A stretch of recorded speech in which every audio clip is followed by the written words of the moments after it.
Namaskar students, how are you all? Fine? Okay, thank you.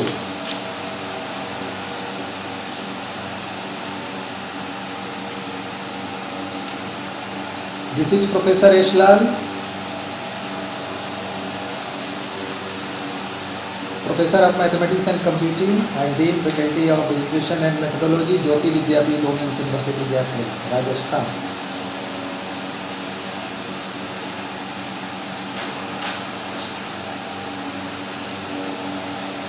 In today's session,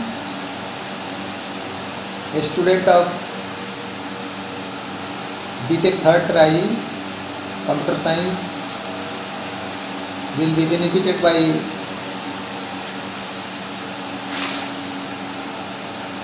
one of the most important topic of complex variable, or you say complex analysis. So please note down.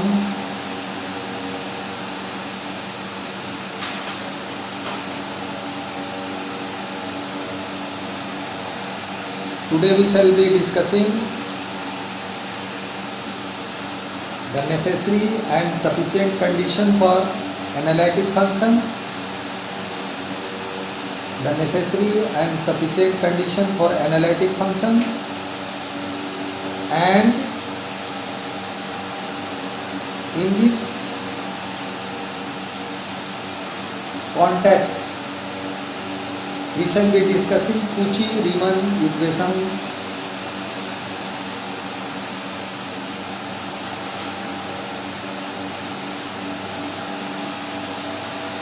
Now, after listening these 2 points, there may be something running in your mind that, sir, just in the previous lecture we have studied about the properties of analytic function, and today we are going to discuss the necessary and sufficient condition for a function to be analytic. What is the importance of this topic?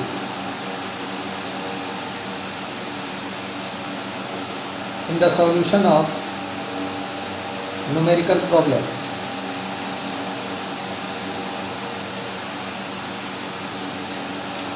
And what is the importance of Cauchy-Riemann equation?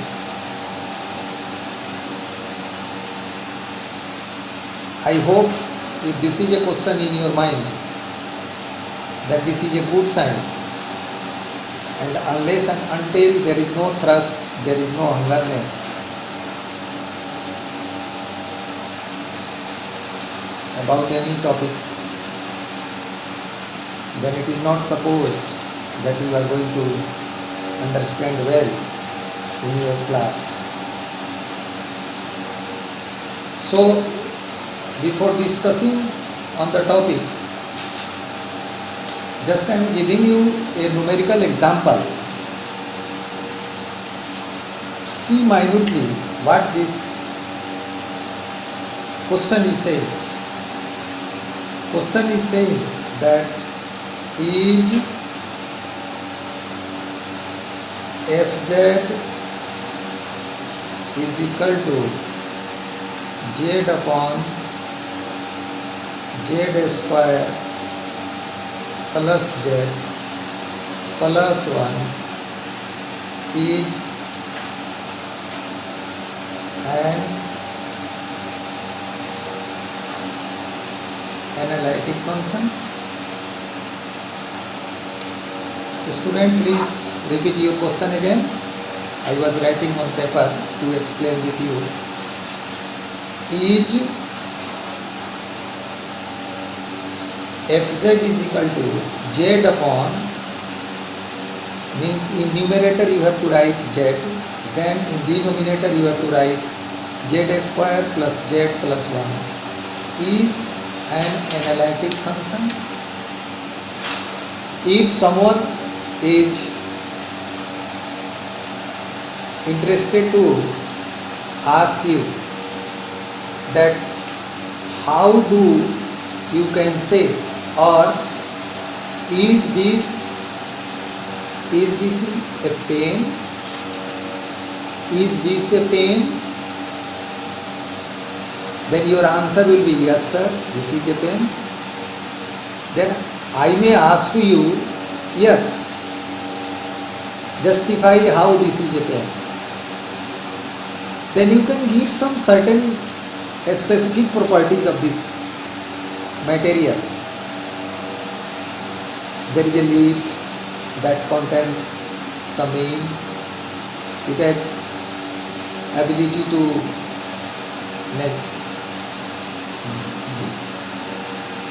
give some marks on a paper, on a material, and so and so. So you can say thus, yes sir, this is a pen. If someone is asking to you, is this glass? You can say yes, this is a glass.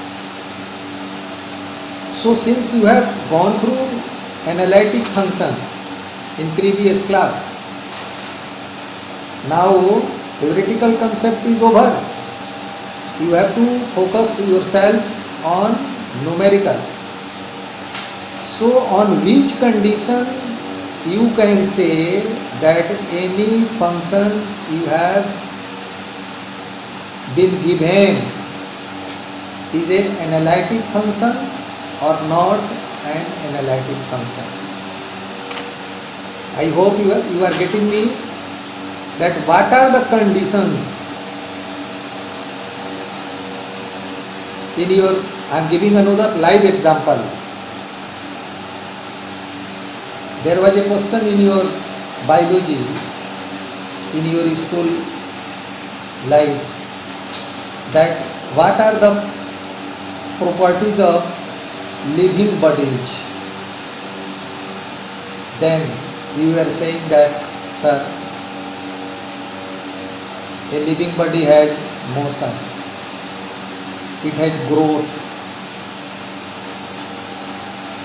and so and so. In the like manner,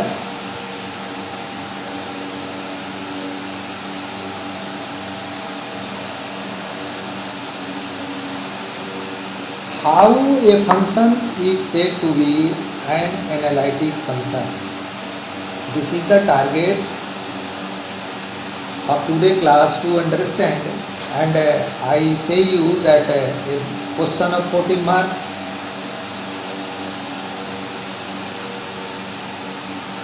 Maybe from this topic for your examination, in your GATE examination and your other competitive examination, if you are opting one of the papers as mathematics, then there may be more than one question that prove that this function is a analytic function.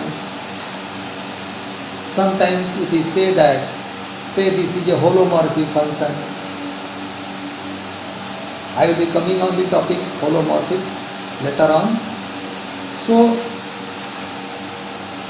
I have given you that you have to check that fz is equal to z upon z square plus z plus 1 is an analytic function or not.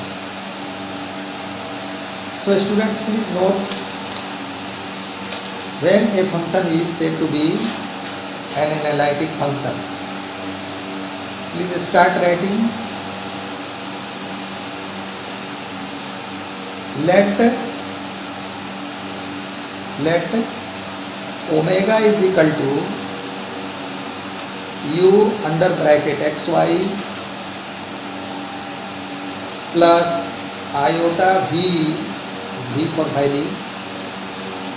Again I am repeating, omega is equal to uxy plus iota v under first bracket xy is an analytic function of the complex variable.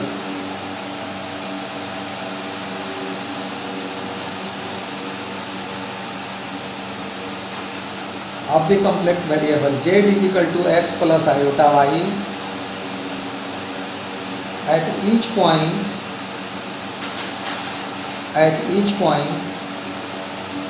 at a region capital T of the z plane, small z plane,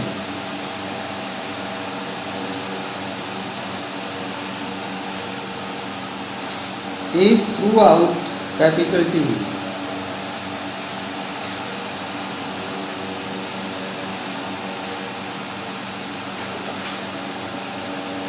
if u and v be single valued,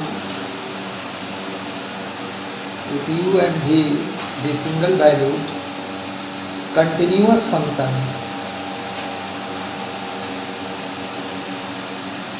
continuous function means, please recall the continuity chapter in which there was a function, there was a point, and you were finding left hand limit, right hand limit and value of the function. If at a particular point the value of left hand limit is equal to right hand limit and is equal to value of the function, LHL is equal to RHL is equal to value of the function VF. In that case we were saying that the function is a continuous function.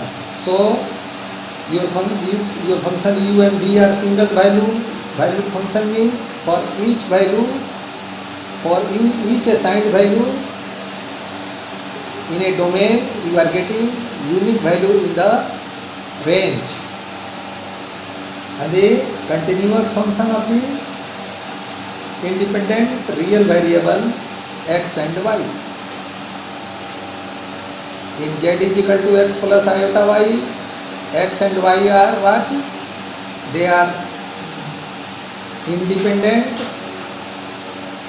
and they are real variables. They are variables and they are real. It is very much clear by the definition of complex number or complex variable. We have already discussed in the previous class.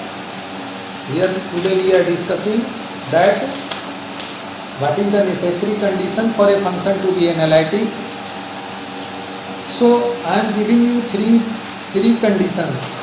Three conditions you have to note and you have to remember that if three conditions are satisfied,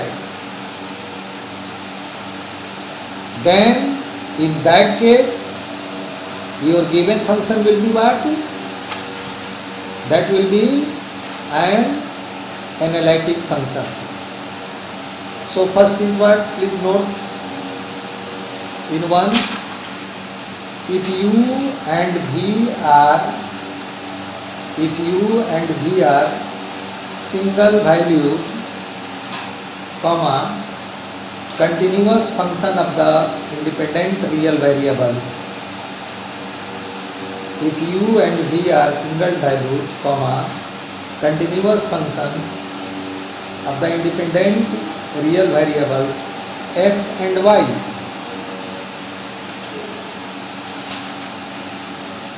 This is the first condition, and in second, please write del u upon del x, partial differentiation, del u upon del x, comma, del u upon del y, comma, del v upon del x, comma, del v upon del y exist, means you are getting the value of derivative of u and v with respect to x and y. Del upon del x of u, del upon del y of u, del upon del x of v and del upon del y of v. You are getting partial differentiation of x and y with respect, you are getting partial differentiation of the variables u and v with respect to x and y. And the third is the Cauchy-Riemann differential equations, very much important, very important. That what is Cauchy-Riemann differential equation? A student, you should always remember this, just like your name. If I ask you what is your name, my name is Ragini. Your spontaneous answer is like that. So if you are learning something in complex variable, you should always remember, you should mug it up, घोल के P जाना, mug it up.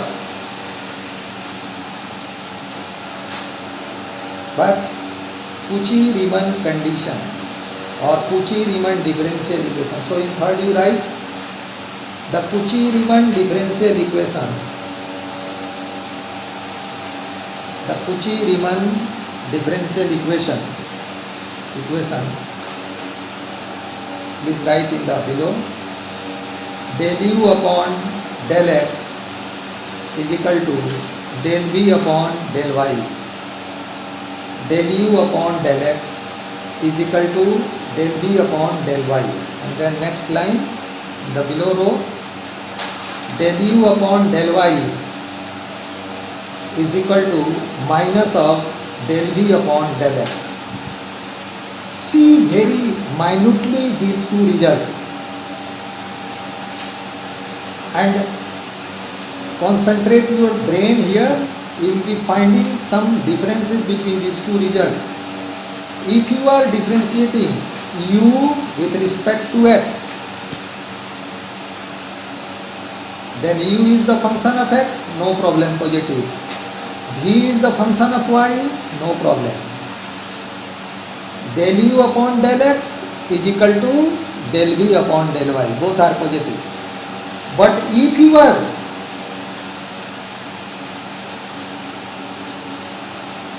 I am giving you a practical and live example.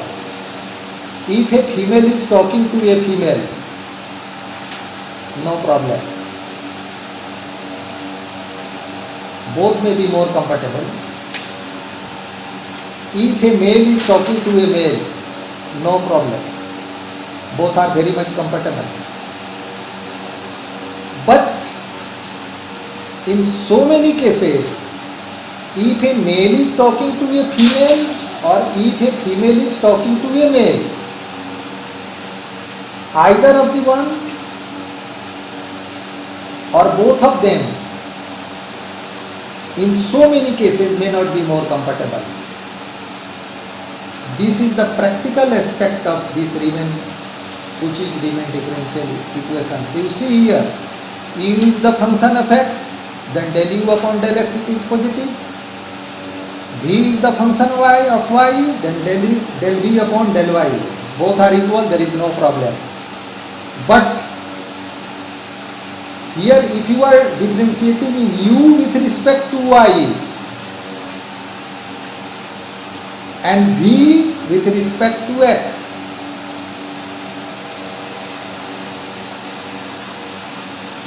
then what you are finding? Result is negative. Del u upon del x is equal to del v upon del y. Both are positive. Del u upon del y is equal to minus of del v upon del x. If these two results are equal, then this is called Cauchy-Riemann differential equation. So condition number 1, condition number 2 and condition number 3. If these all three are satisfied, then you can say your given function is analytical. Your given function is what? Analytical. So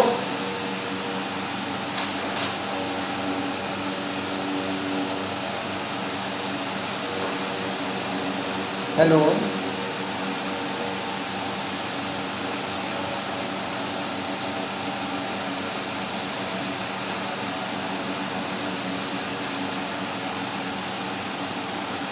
And 4.4 you should also remember.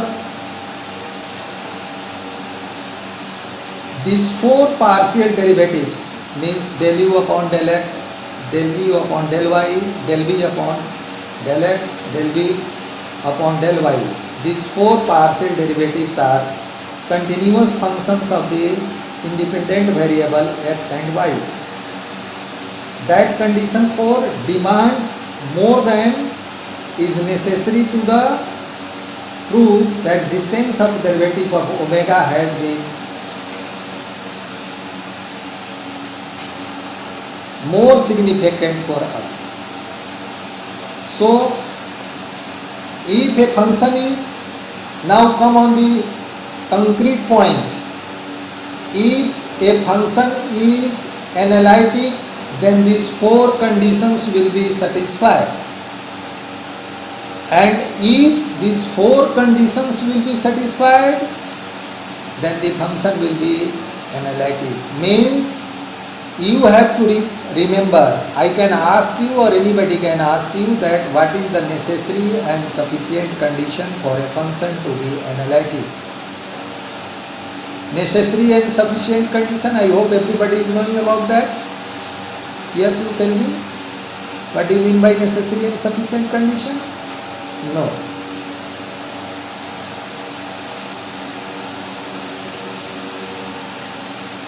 If I say you 2 plus 2 is equal to 4, you can say yes sir.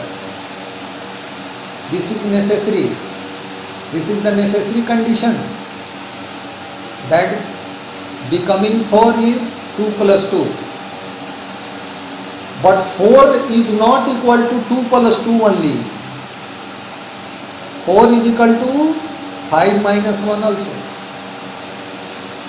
4 is equal to 100 minus 96 also. 4 is equal to 10 minus 6 also. So here first part of the statement is correct, that 2 plus 2 is equal to 4. But 4 is equal to not always 2 plus 2.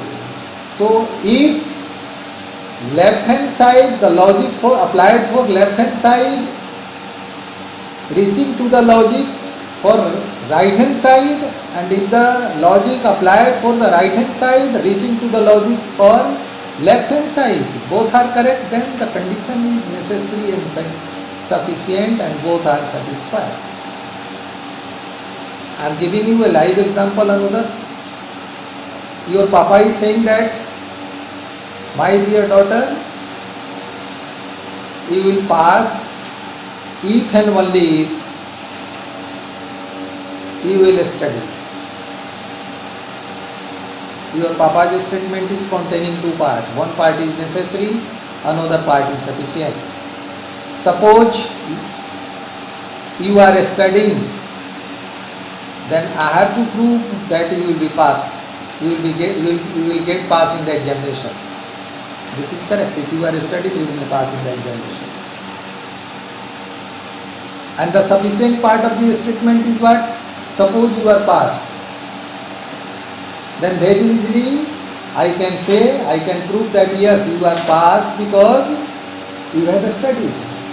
So in the statement of your papa, both parts are included, both logic are included. The necessary part and sufficient part, both are correct. So this is the statement for Cauchy-Riemann equations to justify that a given function is going to be analytic or not. Thank you. In this series I would like to say you that some study materials related to this topic is uploaded on the university portal, and you should go through there, and during my lecture with you, the next class, if you have any doubt, you can ask me. Okay, thank you very much. Thanks.